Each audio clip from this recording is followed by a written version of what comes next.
بسم اللہ الرحمن الرحیم۔ شروع کرتا ہوں اللہ کے پاک نام سے جو بہت بڑا مہربان نہایت رحم والا ہے۔ دوستو، بہنوں، بھائیوں، بزرگوں، السلام علیکم۔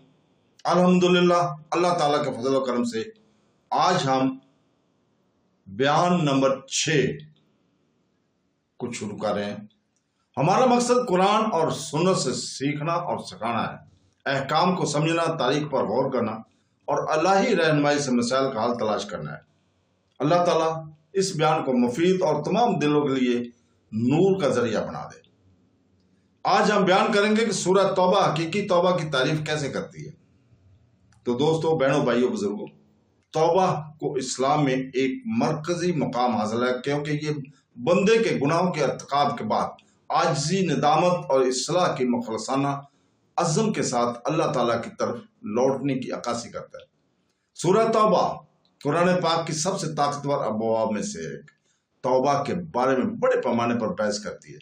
اس میں یہ ظاہر ہوتا ہے کہ اللہ تعالیٰ کی رحمت بہت وسیع ہے، اور یہ کہ گناہ کتنا ہی بڑا کیوں نہ ہو، ان لوگوں کے لیے معافی کا دروازہ کھلا رہتا ہے جو سچے دل سے منہ موڑ لیتے ہیں۔ اور یہ سورہ امت مسلمہ کے لیے ایک بڑی آزمائش کے دور میں نازل ہوئی، خاص طور پر جنگ تبوک کے تناظر میں، جہاں کچھ مومنین اپنے فرائض میں کوتاہی برتے۔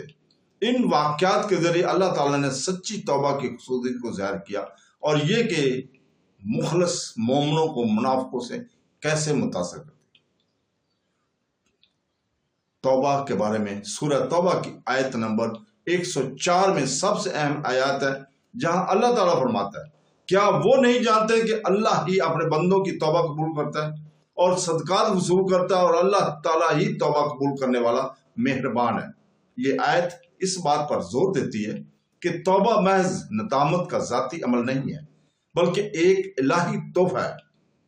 جب بندہ خلوص دل سے اس کی طرف رجوع کرتا ہے تو اللہ تعالیٰ خود توبہ قبول کرتا ہے۔ لہٰذا سچی توبہ کی تعریف ہونٹوں کی خدمت سے نہیں، بلکہ دل کے اللہ کی طرف عاجز اور فرما برداری سے واپس آنے سے ہوتی ہے۔ سورہ توبہ میں سچی توبہ کی شرائط پر روشنی ڈالتی ہے اور منافقین کے رویے کو مخلص مومنین کے رویے سے متصادم کرتی ہے۔ اللہ تعالیٰ نے سورہ توبہ کی آیت نمبر 102 میں ذکر کیا ہے، اور کچھ لوگ ہیں جنہوں نے اپنے گناہوں کا اقرار کیا، انہوں نے ایک نیک عمل کو دوسرے برے کے ساتھ ملایا، شاید اللہ ان کی توبہ قبول فرمائے۔ بے شک اللہ بخشنے والا اور رحم کرنے والا ہے۔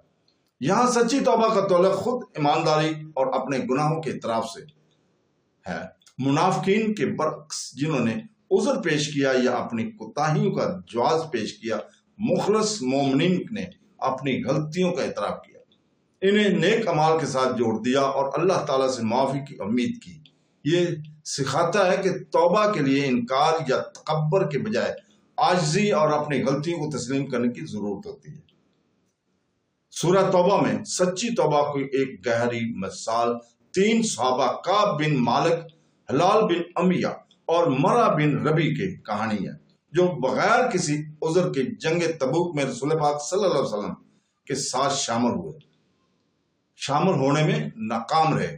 منافقین کے برعکس انہوں نے نہ جھوٹ بولا اور نہ ہی جھوٹے جواز پیش کیے، اس کی بجائے انہوں نے کھلے عام اپنی غلطی کا اعتراف کیا، اور اس کے نتیجے میں اللہ تعالیٰ نے انہیں 50 دن کے لیے الگ تھلگ کر کے آزمایا، یہاں تک کہ اس نے ان کی توبہ کی قبولیت ظاہر کی۔ سورہ توبہ کی آیت نمبر 118 میں اللہ تعالیٰ فرماتا ہے، اور پیچھے رہ جانے والے تینوں کو بھی معاف کر دیا، یہاں تک کہ زمین اپنے وسعت کے باوجود ان پر بند ہو گئی اور ان کی روحیں تنگ ہو گئیں، اور انہیں یقین ہو گیا کہ اللہ تعالیٰ کے سوا کوئی پناہ نہیں ہے۔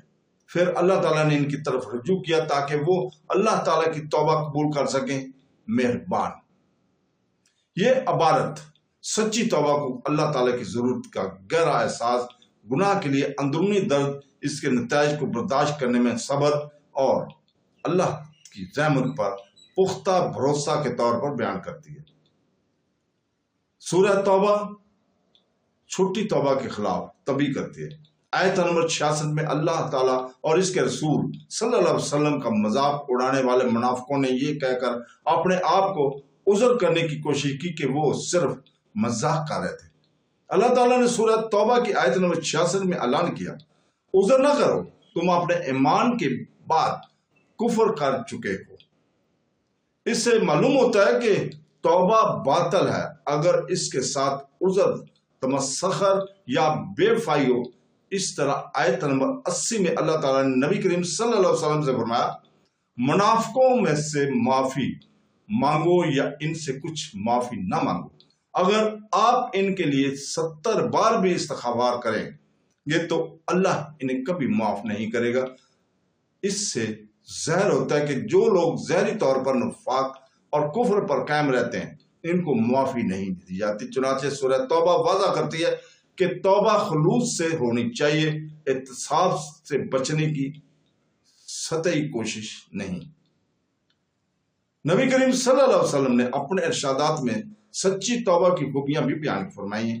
آپ نے فرمایا، سنن ابی ماجہ حدیث نمبر 4252 میں، پچھتاوا توبہ ہے، اس بات پر روشنی ڈالتے ہوئے کہ پچھلے گناہوں پر حقیقی ندامت توبہ کا دل ہے۔ صحیح مسلم حدیث نمبر 2749 میں درج ایک حدیث میں رسول پاک صلی اللہ علیہ وسلم نے فرمایا، اللہ تعالیٰ دن کو گناہ کرنے والوں کو توبہ قبول کرنے کے لیے رات کو اپنا ہاتھ پھیلاتا ہے، اور رات کے گناہ کرنے والوں کے توبہ قبول کرنے کے لیے دن کو اپنا ہاتھ پھیلاتا ہے، یہاں تک کہ سورج مغرب سے طلوع ہو جاتا ہے۔ یہ حدیث سورہ توبہ میں اللہ تعالیٰ کی رحمت اور توبہ کی مستقل دستیابی پر زور دینے کی بازگشت کرتی ہے، جب تک کہ کوئی اس کی طرف مخلص نہیں ہے یا مخلص ہو۔ سورہ توبہ سچی توبہ کی وضاحت کرتی ہے کہ اللہ تعالیٰ کی طرف عاجزی، دیانتداری اور ندامت کے ساتھ اللہ تعالیٰ کی طرف رجوع کرنا، اس کے ساتھ نیکی کے عزم کے ساتھ، اس کے لیے بغیر کسی عذر کے اپنے گناہوں کا اعتراف، صبر کے ساتھ غلط کام کے نتائج کو برداشت کرنے اور اللہ تعالیٰ کی رحمت میں پناہ مانگنے کی ضرورت ہے۔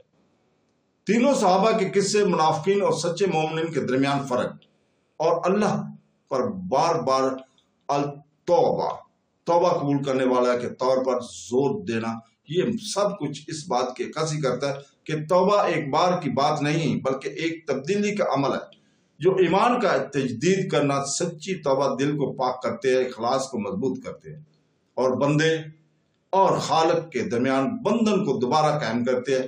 اس سے مومن کی روحانی صبر کا مرکزی سکون بنا دیتی ہے۔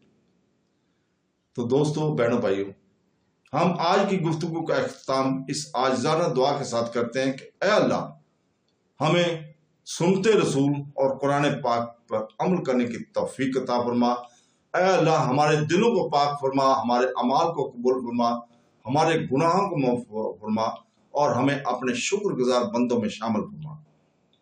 ہمارے وقت، ہمارے اہل و عیال اور ہمارے ایمان میں برکت عطا فرما اور ہمیں قیامت کے دن اپنی رحمت کے سائے میں جمع فرما۔